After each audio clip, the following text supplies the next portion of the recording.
Hello friends, સંજયભાઈ Rajyaguru science કોલેજમાં આપણું સ્વાગત છે. બીએસટી કેમેસ્ટ્રી સેમેસ્ટર 5માં આજે આપણે જોવાના છીએ 502 ઓર્ગેનિક્સ અને સ્પેક્ટ્રોસ્કોપીનો યુનિટ 1 એટલે કે રિએક્શન, રીઅરેન્જમેન્ટ અને રિએજન્ટ. એમાં આપણે 3 રિએક્શન આવશે: આઈસ્ટર, વુલ્ફ કિસ્નર. એમાં આપણે આજે પહેલી રિએક્શનની વાત કરીએ તો આઈસ્ટર રિએક્શન. આઈસ્ટર રિએક્શન મિત્રો કેવી છે તો કે એમાં કોઈ પણ એક એસિડ આપેલો હશે, એમાં એક વધારાનો કાર્બન એટમ એટલે કે CH2 એડ થઈ અને જે એસિડ બને, બરાબર છે. એવી રીતના આપણે આઈસ્ટર રિએક્શન છે. આઈસ્ટર રિએક્શનમાં 4 સ્ટેપ છે મિત્રો. 4 સ્ટેપ ક્યાં ક્યાં છે તો કે SO2Cl2, એના પછી CH2NH2, Ag2O અને H2O. આ 4 સ્ટેપનું મદદથી આપણે રિએક્શન કરશું. જોઈએ હવે આપણે રિએક્શન કેવી છે તો કે રિએક્શનમાં એસિડની રિએક્શન તમે RCOOHની રિએક્શન SO2Cl સાથે કરશો તો તમને મળશે એસિડ હેલાઇડ. એસિડ હેલાઇડની રિએક્શન CH2N2 સાથે કરશો, અહીંયા સોરી ભૂલ છે, CH2N2 સાથે કરશો તો તમને મળશે ડાયએઝો કીટોન.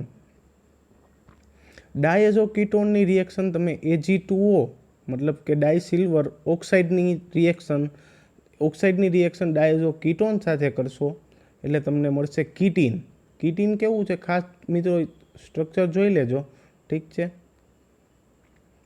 કે C પછી double bond C double bond O, અને એનું ફર્ધર તમે વોટર હારે રિએક્શન કરશો એટલે તમને મળશે આપણો મોર એક કાર્બનવાળો એસિડ. બરાબર છે. હવે એમની મિકેનિઝમની મિત્રો એક ખાસ વાત કરી દઉં. આટલું જોયા પછી તમે આનો સ્ક્રીનશોટ લેતા જાજો અથવા તો વચ્ચે વચ્ચે પોઝ કરી અને આપણી રિએક્શન તમે લખતા જાજો. પહેલાં રિએક્શન લખી લો, પછી એક એક સ્ટેપ જોઈ લો વ્યવસ્થિત, અને પછી ધારો કે મિકેનિઝમ થાય છે તો મિકેનિઝમનું 2 સ્ટેપ કરો, વળી વિડીયોને પોઝ કરી દો, તમે તમારી રીતે એટેક કરાવવાની ટ્રાય કરો. મતલબ કે જેમ વિડીયો આગળ વધતો જાય એમ ધીમે ધીમે પોઝ કરતા જાઓ અને રિએક્શન તમે સાથે સાથે લખતા જાઓ, એટલે જેથી કરીને તમે અપડેટ રહ્યો અને લાઈવ રહ્યો. નકર આ વિડીયોમાં તમે બોરિંગ થઈ જશો. ઓકે, તો આગળ વાત કરીએ. હવે આપણી પાસે છે મિકેનિઝમમાં સ્ટેપ 1. સ્ટેપ 1માં આપણે શું કરીએ છીએ જોવો જઈએ તો કે આપણી પાસે એસિડમાંનો ઓક્સિજન છે એ મોર ઇલેક્ટ્રોનેગેટિવ છે, મતલબ કે એમની પાસે 2 લોન પેર છે. જ્યારે આપણે SCl2Oની વાત કરી તો સલ્ફરની આજુબાજુના બધા એટમ છે એ કેવા છે? મોર ઇલેક્ટ્રોનેગેટિવ, મતલબ કે જો બધાય ડેલ્ટા નેગેટિવ છે, જ્યારે સલ્ફર એક પોતે ડેલ્ટા પોઝિટિવ છે. બરાબર છે. તો મતલબ કે ઓક્સિજન છે એ મોર ઇલેક્ટ્રોનેગેટિવ અને સલ્ફર છે એ મોર ઇલેક્ટ્રો પોઝિટિવ છે. એટલે એટેક ક્યાંથી થશે તો કે અહીંયાથી આમ એટેક થશે. બરાબર. હજી એક અહીંયાથી આમ એટેક થાય મતલબ કે આ ડબલ બોન્ડના ઇલેક્ટ્રોન કોની ઉપર આવશે તો કે ઓક્સિજન ઉપર. બરાબર. તો બોન્ડ કોની વચ્ચે બનશે તો કે બોન્ડ બનશે આ ઓક્સિજન અને આ સલ્ફર. બરાબર. ઓક્સિજન અને સલ્ફર મતલબ હાઇડ્રોજન આમ ઉપરની સાઈડ ગોઠવાઈ જશે અને ઓક્સિજન અને સલ્ફરની વચ્ચે બોન્ડ બનશે. જોઈ કેવું સ્ટ્રક્ચર બનશે તો કે જો આ આરનો આર, બરાબર છે,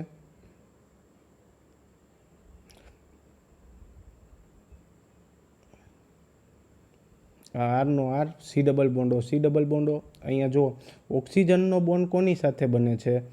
આ ઓક્સિજનનો બોન્ડ કોની સાથે બને છે તો કે સીધો સલ્ફર સાથે. રેડી છે? ઓક્સિજનનો બોન્ડ કેની સાથે બને છે? સલ્ફર સાથે. અને આ ઓક્સિજન ઉપર શું છે તો કે નેગેટિવ ચાર્જ. ઠીક છે, આ ઓક્સિજન ઉપર નેગેટિવ ચાર્જ. આપણું જેમ આગલું સ્ટ્રક્ચર હતું એ ગોઠવાઈ ગયું. હવે શું થશે તો કે આ ઓક્સિજન ઉપર નેગેટિવ ચાર્જ છે એ સ્ટેબલ નથી, એટલે એ શું કરશે? પાછું બેક ડોનેશન કરશે. જેવો ઓક્સિજન ઉપરનું નેગેટિવ ચાર્જ બેક ડોનેશન કરશે એટલે ક્લોરિન શું થઈ જશે? અહીંયાથી રિમૂવ થઈ જશે. એટલે સ્ટ્રક્ચર કેવું બનશે તો કે જોઈએ આગળ તો કે RC double bond O RC double bond oxygen ઉપર પોઝિટિવ ચાર્જ, નીચે હાઇડ્રોજન હતો એમને એમ, અહીંયાથી એક જો ક્લોરિન હતો એ નીકળી ગયો, અહીંયાથી એક ક્લોરિન હતો શું થઈ ગયો, એ નીકળી ગયો, મતલબ કે અહીંયા ઓક્સિજન ઉપર શું આવી જશે, ડબલ બોન્ડ. રેડી છે સ્ટ્રક્ચર? આમાંથી જે આ મતલબ સ્ટેપમાંથી સ્ટ્રક્ચર બન્યું, આ સ્ટ્રક્ચર તમને મગજમાં બેસે છે. ઠીક છે, આગળ વધીએ. હવે શું થશે જોવો જઈ, તો કે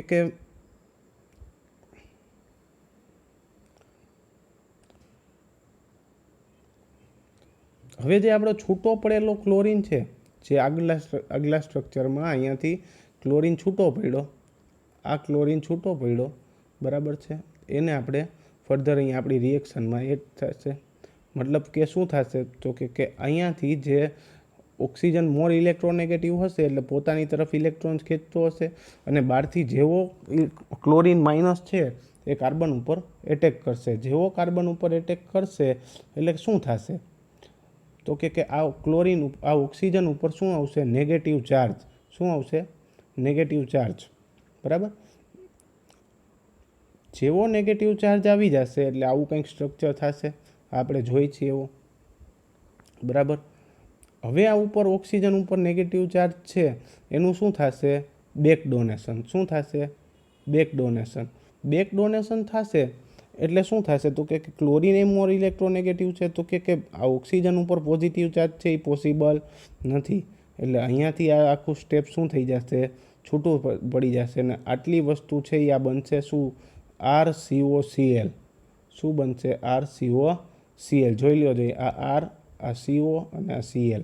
ઠીક છે, RCOCl, અને એક શું બનશે, SO2Cl અને એક H, મતલબ કે HOSClO.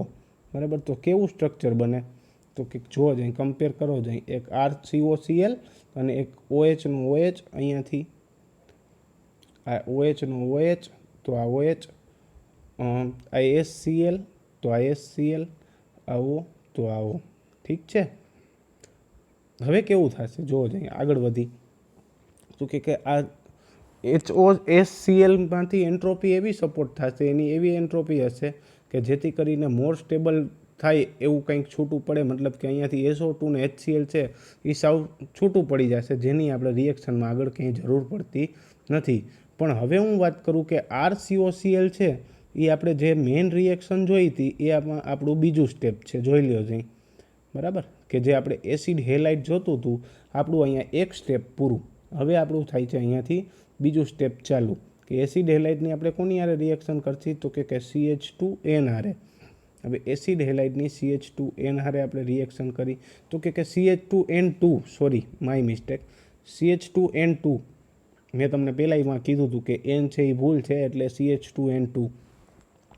CH2N2 એટલે કેવું સ્ટ્રક્ચર, તો કે જો મોર સ્ટેબલ હશે, કાર્બનની 4 વેલેન્સી પોસિબલ, જેમ એક નાઇટ્રોજન ઉપર પોઝિટિવ ચાર્જ અને નાઇટ્રોજન ઉપર બીજા ઉપર નેગેટિવ ચાર્જ. હવે તો કે આમાં રેઝોનન્સ થતું હશે, જો મેં જેમ દોરેલું છે કે નેગેટિવ ચાર્જ છે એ થોડીક વાર ટ્રિપલ બોન્ડ થઈ જશે અને કાર્બન ઉપર નેગેટિવ ચાર્જ, મતલબ કે આજે આવું ટાઈપનું કંઈક સ્ટ્રક્ચર થાય. બરાબર, આ સ્ટ્રક્ચરનું આપણે યુઝ કરશી આપણે સ્ટેપ 2માં. મતલબ કે આગલું છૂટું પડેલું RCOCl અને આપણો જે આ CH2N2 છે એ. હવે એની રિએક્શન મતલબ કે પાછું જે ઓક્સિજન છે એ મોર ઇલેક્ટ્રોનેગેટિવ છે, બેક ડોનેશન વારે ઘડીએ થતું હોય, એટલે મતલબ કે કાર્બન ઉપરનો નેગેટિવ ચાર્જનો એટેક હંમેશા ક્યાં થાય, તો કે ઓક્સિજન હોય ત્યાં એ કાર્બન ઉપર. બરાબર છે, આગળ વધીએ. મતલબ કે જો હવે જેવો એટેક થયો એટલે મતલબ ઓક્સિજન ઉપર શું આવશે, નેગેટિવ ચાર્જ. ઓક્સિજન ઉપર નેગેટિવ ચાર્જ આવશે એટલે ઓક્સિજન સાથે જોડાયેલો ક્લોરિન છે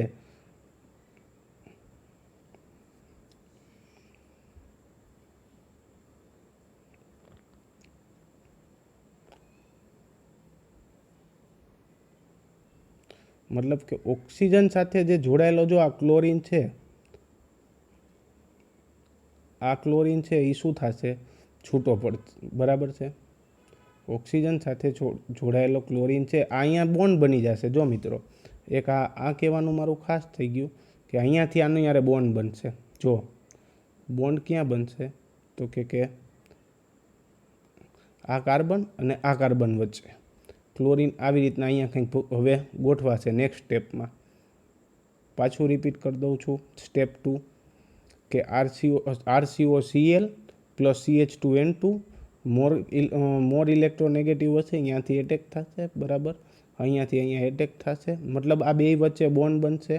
કોની વચ્ચે તો કે આ કાર્બન અને આ કાર્બન વચ્ચે બોન્ડ બનશે. Cl કંઈક અહીંયા ગોઠવાશે એટલે સ્ટ્રક્ચર કંઈક આવું બનશે. મતલબ કે RCO નીચે Cl આવી ગયો, જો મેં અહીંયા ડ્રો કર્યો તો એ આ ડ્રો કરેલો મારો RCl હતો અહીંયા છે. બરાબર, HCl અહીંયા અને CH2N2. ઠીક છે. હવે શું થશે તો કે ઓક્સિજન ઉપર બેક ડોનેશન થશે, જે તમે જોઈ શકો છો. પાછું આ ઓક્સિજનનું બેક ડોનેશન થશે એટલે પાછું ક્લોરીન શું થશે અહીંયાથી રિમૂવ થઈ જશે. બરાબર, જેવો ક્લોરીન રિમૂવ થશે એટલે શું હશે, કાર્બન ઉપર શું આવશે તો કે ડબલ બોન્ડ. અહીંયા કાર્બન ઓક્સિજન વચ્ચે ડબલ બોન્ડ અને ક્લોરીન થઈ જશે છૂટો. એટલે સ્ટ્રક્ચર કંઈક આવું થશે. જો જઈ આ મતલબ મેં ઉપર તમને જે કીધું એ ડબલ બોન્ડ કાર્બન ઉપર કાર્બન ઓક્સિજન વચ્ચે ડબલ બોન્ડ CH2 ના CH2 N પ્લસ અને એક N ઉપર લોન પેર જે હોય એઝ યુઝલ એ. હવે રહેલો Cl છે જે આગળનો આ છૂટો પડેલો Cl છે એ પાછો ક્યાં એટેક કરશે તો કે આ હાઇડ્રોજન ઉપર. બરાબર છે, હાઇડ્રોજન ઉપર એટેક કરશે એટલે શું લઈ જશે, HCl છૂટું પડશે.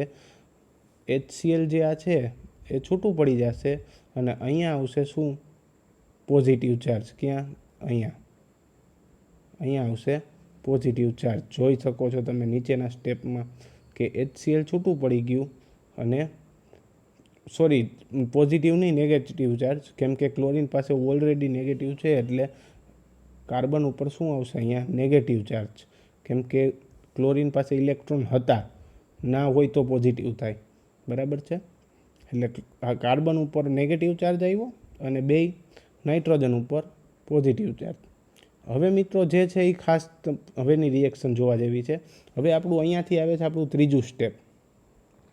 બરાબર, ત્રીજા સ્ટેપમાં શું છે તો કે કાર્બન ઉપર નેગેટિવ ચાર્જને લીધે કાર્બન ક્યાં એટેક કરશે, જો અહીંયા રેઝોનન્સ થાય છે તમે જોઈ શકો છો. બરાબર, કે કાર્બન ઉપર નેગેટિવ ચાર્જ છે, એ કાર્બન વચ્ચે ડબલ બોન્ડ થશે, ત્યારે ઓક્સિજન ઉપર અહીંયા નેગેટિવ ચાર્જ આવશે અને જેવો ઓક્સિજન જો બે ડોનેશન કરે તો અહીંયાથી પાછું હતું એવું ને એવું સ્ટ્રક્ચર બને. મતલબ કે હવે અહીંયાથી શું થશે, જેવો અહીંયા ડોનેટ કરશે, આ ડોનેટ કરશે એટલે ઓક્સિજન ઉપર આવશે નેગેટિવ ચાર્જ. ઓક્સિજન ઉપર નેગેટિવ ચાર્જ આવશે એટલે શું થશે, પહેલાં તો પેલી એ વાત હવે ખાસ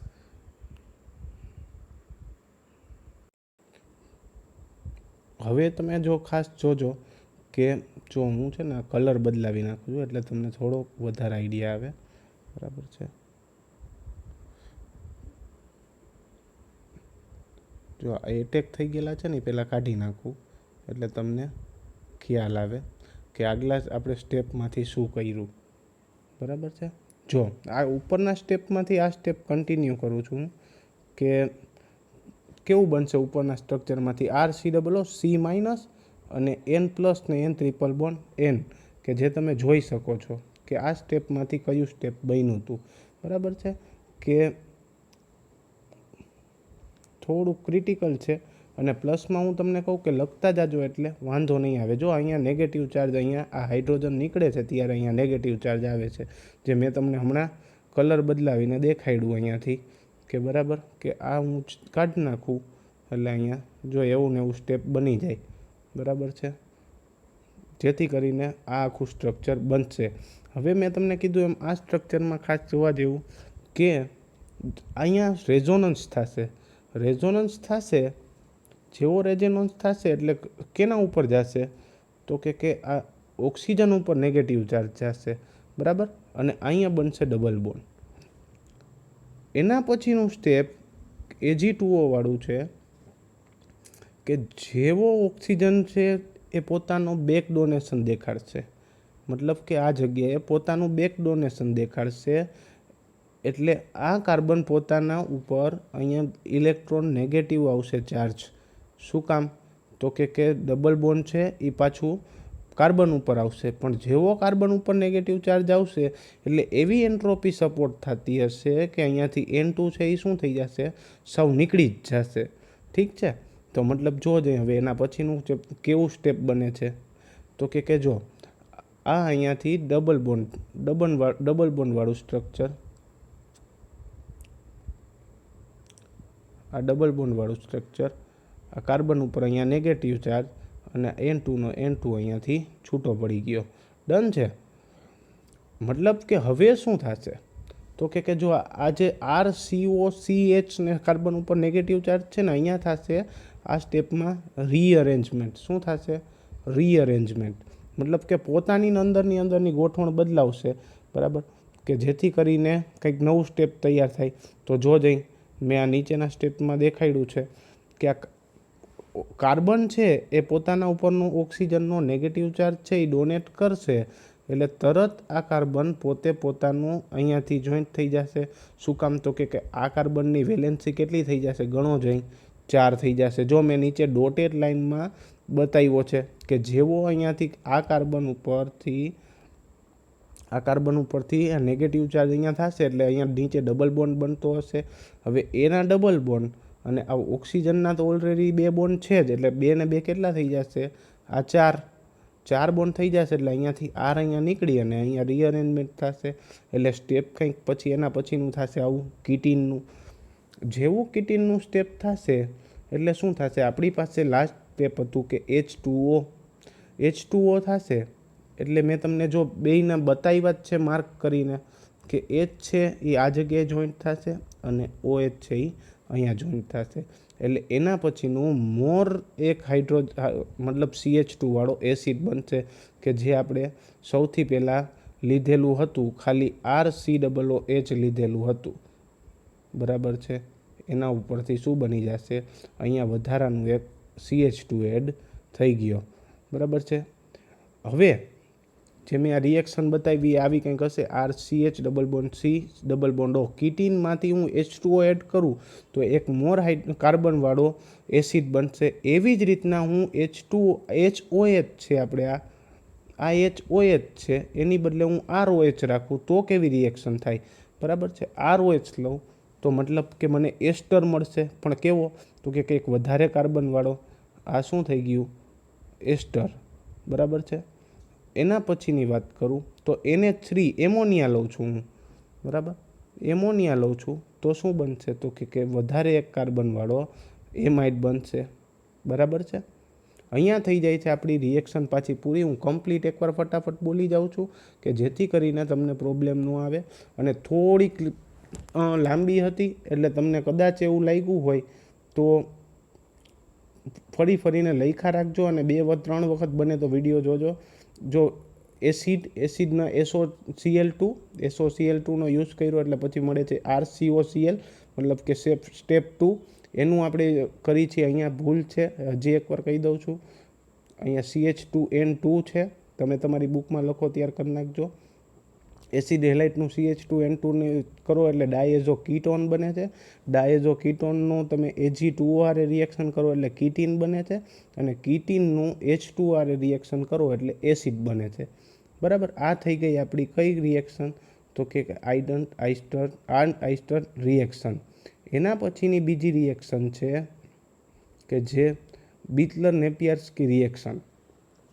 હું તમને મિત્રો આ રિએક્શનની એક ખાસ વાત કરું તો આમાં હિટ્રોસાયક્લિક કમ્પાઉન્ડ આવે છે કે જે ક્વિનોલિન અને આઇસોક્વિનોલિન. ક્વિનોલિન એટલે શું, તો કે એક બેન્ઝીનની બાજુમાં બીજી એવી ફ્યુ રિંગ હશે કે જે હિટ્રોસાયક્લિકથી હશે, એટલે કે નાઇટ્રોજનથી હશે. આને કહેવાય ક્વિનોલિન, બરાબર છે. એને શું કહેવાય, ક્વિનોલિન. મતલબ કે જે આ પેરા પોઝિશનમાં નાઇટ્રોજન હોય તો એ ક્વિનોલિન, પણ જો એ જ નાઇટ્રોજન મેટા પોઝિશન ઉપર હોય એને આપણે કહીએ છીએ આઇસોક્વિનોલિન. મતલબ કે એને એક બેન્ઝીનની બાજુમાં પિરિડીન રિંગ છે એટલે એને આપણે બેન્ઝોપાયરિડીન પણ કહેવાય. એની રિએક્શન આપણે કેવી છે બીટલ-નેપિયર્સકી રિએક્શનની? તો રિએક્શન કંઈક આ પ્રમાણે છે, 2 સ્ટેપમાં થાય છે. મતલબ કે મોનો સબસ્ટિટ્યુટેડ બેન્ઝીન રિંગ હશે કે જે એક એમાઇડ ગ્રુપ હારે જોડાયેલું હશે, RCONH2 હોય તો આપણે એને એમાઇડ જ ગ્રુપ કહીએ ને, તો મતલબ કે એમાઇડ ગ્રુપ સાથેની રિએક્શન હશે, એની રિએક્શન POCl2 અને PDC સાથે કરી તો આઇસોક્વિનોલિન રિંગ બને છે. આ આપણી કઈ રિએક્શન છે? તો કે બીટલ-નેપિયર્સકી રિએક્શન. એની મિકેનિઝમ જોઈ. મિકેનિઝમ કેવી છે? તો કે એ બેન્ઝીનની બાજુમાં 2 કાર્બન અને NH2 પ્લસ આપણે કરવાનું છે RCOCl. RCOCl કરાવશું મતલબ કે મારું પહેલું સ્ટેપ અત્યારે તો કરું છું કે જે મેં આ કેવી રીતના બનાવ્યું, આ સ્ટેપ કેમ બનાવ્યું એની એક રિએક્શન આપણે જોઈ છે. તો કે RCOClનો મદદથી કરાવીશ. બરાબર. કેવી રીતના એટેક થશે જોઈ લો જઈ. એક નાઇટ્રોજનનું મતલબ અહીંયા એક નાઇટ્રોજન હશે, બરાબર, આ હાઇડ્રોજન અને આ ક્લોરીન, 2 છૂટા પડી જશે, 2 ભેગા થઈ જશે અને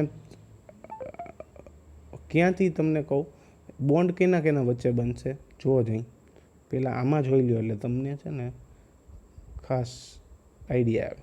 આ કાર્બન અને નાઇટ્રોજન હારે જોજો હવે કેમ બોન્ડ બનાય છે, સ્ટ્રક્ચર કેવું બને છે. મતલબ કે આ ટાઈપનું આપણું સ્ટાર્ટિંગ મટીરિયલ હશે. આપણે બનાવ્યું શું છે આપણું સ્ટાર્ટિંગ મટીરિયલ. જો મિત્રો આમાં ખાસ સ્ટ્રક્ચર દોરતા આવડવું જોઈએ. સ્ટ્રક્ચરને કેમ રિપ્રેઝન્ટ કરવું એ દોરેલું હોય તો જ તમને ખ્યાલ આવે કે રિએક્શન કેમ છે. હવે સ્ટાર્ટિંગ મટીરિયલની આપણે પહેલી સાથે રિએક્શન કરશી POCl2, POCl3. POCl3ની રિએક્શન આપણે કરશી એટલે કેવી રીતના એટેક થશે જોઈ. જો અહીંયા ખાસ એક નાઇટ્રોજન ઉપર લોન પેર છે, અહીંયા રેઝોનન્સ થશે, મતલબ કે અહીંયા ડબલ બોન્ડ, ઓક્સિજન ઉપર લોન પેર.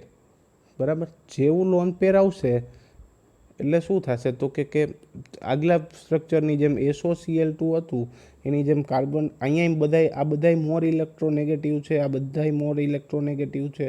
એટલે આ લોન પેરનો એટેક કોના ઉપર થશે તો કે ફોસ્ફરસ ઉપર. જેવો ફોસ્ફરસ ઉપર એક એટેક થશે એટલે અહીંયાથી એક શું થઈ જશે, ક્લોરીન શું થઈ જશે, રીમૂવ. અહીંયાથી ક્લોરીન રીમૂવ થઈ જશે. મતલબ કે આપણા આ ઓક્સિજન સાથે બાકી વધારાનું એટેચ થશે તો કે શું છે તો કે POCl2. બરાબર છે. બરાબર. એને શું લખાય OPOCl2 દેવું થશે. જોઈએ આપણે નીચેના સ્ટ્રક્ચરમાં મતલબ કે કાર્બન નાઇટ્રોજન વચ્ચે ડબલ બોન્ડ અને અહીંયા બાકીનું બન્યું એ OPOCl2. OPOCl2 બન્યું. હવે શું થશે તો કે જે આ ડબલ બોન્ડ હતો અને નાઇટ્રોજન ઉપર પોઝિટિવ ચાર્જ હતો એટલે નાઇટ્રોજન પોતાનો લોન પેર પાછો લઈ લેશે, જે આપણે આમાં જોઈ શકીએ છીએ. આ પોતે પાછા લઈ લેશે એટલે એનો ડબલ બોન્ડ પાછો જઈ જશે. હવે પોઝિટિવ ચાર્જ કોના ઉપર આવશે તો કે કાર્બન ઉપર. આ કાર્બન ઉપર પોઝિટિવ ચાર્જ આવ્યો જે સ્ટેબલ નથી તો શું થશે તો કે બાજુની રિંગ છે એમની પાસે મતલબ કે ડબલ બોન્ડ છે એટલે આપણે એમ જ કહેવાય મોર ઇલેક્ટ્રોનેગેટિવ છે. તો એ શું કરશે અહીંયાથી એટેક કરાવશે એટલે કઈ રીતના રિએક્શન થશે જોઈ. જેવો એટેક કરાવશે એટલે શું થશે જો મેં અહીંયા બાજુનો એક હાઇડ્રોજન એક અલગથી દેખાડ્યો છે, એનો કંઈક હેતુ છે જ જે હમણાં તમે સમજી જશો. જેવો અહીંયાથી એટેક થશે એટલે શું થશે સ્ટ્રક્ચર તો કે આવું કંઈક સ્ટ્રક્ચર થશે. એ સ્ટ્રક્ચરમાંથી મતલબ જો અહીંયાથી એટેક થાય મતલબ કે જો અહીંયાની વેલેન્સી ઘટી જશે. ક્યાંની તો કે જો આ જગ્યાની વેલેન્સી ઘટી જશે, અહીંયા વેલેન્સી ઘટી જશે. બરાબર. આ તો અહીંયા ધારો કે બોન્ડ બનશે તો એની તો 4 વેલેન્સી થઈ જ જવાની છે. 1, આ 2, આ 3 અને આ હાઇડ્રોજનવાળી 4. બરાબર. આ કાર્બનની 4 વેલેન્સી પૂરી, પણ આ ઉપરના કાર્બનની 3 વેલેન્સીના લીધે અહીંયા શું આવશે પોઝિટિવ ચાર્જ. જેવો આ પોઝિટિવ ચાર્જ આવશે એટલે રિંગ કેવી થઈ જશે, સબસ્ટિટ્યુટેડ 2 કોમ્બાઇન્ડ રિંગ છે એટલે એ અનસ્ટેબલ થશે. એટલે મતલબ કે શું થશે, આ હાઇડ્રોજન મોર એસિડિક થઈ ગયો કે કાંઈ પણ રિએક્શન થાય તો પહેલાં એ હાઇડ્રોજન નીકળે, જેથી કરીને જે આગલા રિએક્શનમાંથી ઉપરની રિએક્શનમાંથી છૂટો પડેલો ક્લોરીન હતો, જે આ છૂટો પડેલો ક્લોરીન હતો, મતલબ કે એ આપણા શું હશે, રિએક્શનમાં જ હશે. આ છૂટો પડેલો ક્લોરીનની એવી એન્ટ્રોપી સપોર્ટ થતી હશે કે જેથી કરીને આ હાઇડ્રોજનના ઉપર એ એટેક કરશે. કેમ કે મેં તમને કીધું મોર એસિડિક હશે, એટલે બહુ જલ્દીથી ઇઝીલીથી છૂટો પડી જશે. જેવો ઇઝીલીથી છૂટો પડશે એટલે પાછું બેન્ઝીન રિંગ પ્રોપર થઈ જશે અને અહીંયા ડબલ બોન્ડ આવી જશે, ક્રિએટ થઈ જશે. બરાબર, આટલું ક્લિયર. અને આના પછીનું આ સ્ટેપ છે તમે જોઈ શકો છો. અહીંયા સુધીનું બધાને સમજાઈ ગયું હશે. હવે આગળ જોઈ લે. હવે આપણે કરવાનું છે શું, તો કે હું તમને કહી દઉં. આપણે અહીંયાથી આટલું વસ્તુ કાઢવાની છે અને આ જગ્યાએ ડબલ બોન્ડ આવી જાય એટલે થઈ જાય આપણી આઇસોક્વિનોલિન રિંગ. કેવી રીતના જોઈ. હવે જો મેં તમને એક આ મસ્ત મજાનું સ્ટ્રક્ચર ગોઠવી દીધું છે કે એન્ટ્રોપી કેવી સપોર્ટ કરતી હશે, તો કે રિંગ કંઈક આવી રીતના હશે. આ જે ઉપરનું સ્ટ્રક્ચર છે એ આવી રીતે દેખાતું હશે, અથવા તો આવી રીતે કંઈક હોવું જોઈએ, જેથી કરીને અહીંયાથી હાઇડ્રોજન અને ક્લોરીન રિમૂવ થશે. જેવા હાઇડ્રોજન અને ક્લોરીન રિમૂવ થશે એટલે અહીંયા શું આવશે, પોઝિટિવ, અહીંયા નેગેટિવ ચાર્જ, અને અહીંયા શું આવશે, નેગેટિવ ચાર્જ. જેવો નાઇટ્રોજન ઉપર નેગેટિવ ચાર્જ આવશે એટલે શું થશે, જેવો નાઇટ્રોજન ઉપર નેગેટિવ ચાર્જ આવશે એટલે પોતે પાછું અંદર બેક ડોનેશન કરશે. બેક અંદર પોતે પોતાની વેલેન્સી 3 પૂરી કરવા ટ્રાય કરશે. જેવી પોતાની 3 વેલેન્સી પૂરી કરવા ટ્રાય કરશે એટલે કાર્બનની વેલેન્સી તો 5 થઈ જાય. એવું તો બને નહીં. અહીંયા તો ડબલ બોન્ડ હજી એક આવે એટલે મતલબ કે કેટલા થઈ ગયા, 4 બોન્ડ થઈ ગયા. એટલે તરત આ બોન્ડ તૂટી જશે. મતલબ કે કયો, તો કે OPOCl વાળો એ બોન્ડ તૂટી જશે. એટલે મેં તમને જે આગલા સ્ટેપમાં કીધું હતું કે આપણે OPOCl રિમૂવ કરવું છે એ થઈ જાય. એટલે એના પછીનું નેક્સ્ટ સ્ટેપ કયું બને, તો કે કંઈક નેક્સ્ટ સ્ટેપ કંઈક આવું બનશે કે જે આપણા કાર્બન સાથે અહીંયા જોડાયેલું હતું, OPOCl એ નીકળી ગયું. અહીંયાથી આ નીકળી ગયું ને અહીંયા આ બે વચ્ચે ડબલ બોન્ડ આવી ગયા કે જેથી કરીને એ બધું હું કાઢી નાખું તો કંઈક સ્ટ્રક્ચર કંઈક આવું બને. હવે આપણે શું ઘટ્યું, તો કે હવે હજી એક અહીંયા ડબલ બોન્ડ આવી જાય એટલે આપણું સ્ટ્રક્ચર કેવું થઈ જાય, કમ્પ્લીટ. તો એના માટે થઈને હું PDC સાથે રિએક્શન કરાવીશ, જેને કહેવાય ડિહાઇડ્રોજિનેશન રિએક્શન. ડિહાઇડ્રોજિનેશન રિએક્શન કરાવવું એટલે મને કેવું સ્ટ્રક્ચર મળે, કે કંઈક આ ટાઈપનું સ્ટ્રક્ચર મળે, જે મારું ક્વિનોલિન જ કહી શકું. જો મારો આ જગ્યાએ આરની જગ્યાએ H હોય, બરાબર, તો એ ક્વિનોલિનનું સ્ટ્રક્ચર કહેવાય. તો એને હું શું કહી શકું, તો કે આઇસોક્વિનોલિન ડેરિવેટિવ. સમજાય છે. હવે એના પછીની વાત કરું તો કે એવી જ રિએક્શન હું એમ કહું કે આ મારી પાસે એક બેન્ઝીન રિંગ છે અને એક છે ફ્યુઝ બીજી હિટ્રોસાઇક્લિક રિંગ છે. એમની સાથે સેમ આ જ ટાઈપનું સ્ટાર્ટિંગ મટીરિયલ હોય અને એ જ બે રિએજન્ટ વાપરવાના હોય તો કઈ ટાઈપનું એનું પ્રોડક્ટ મળે. તો પ્રોડક્ટનો આન્સર કંઈક છે. તમારે મને આની મિકેનિઝમ મોકલવાની છે. મેં એનો આન્સર અહીંયા આપી દીધો છે. ડન છે. આન્સર આ છે. બસ આટલો આજનો વિડીયો અહીંયા કમ્પ્લીટ કરીએ છીએ. તમારે મને આ એક રિએક્શનની મિકેનિઝમ મને વોટ્સએપ કરવાની રહેશે. Thank you.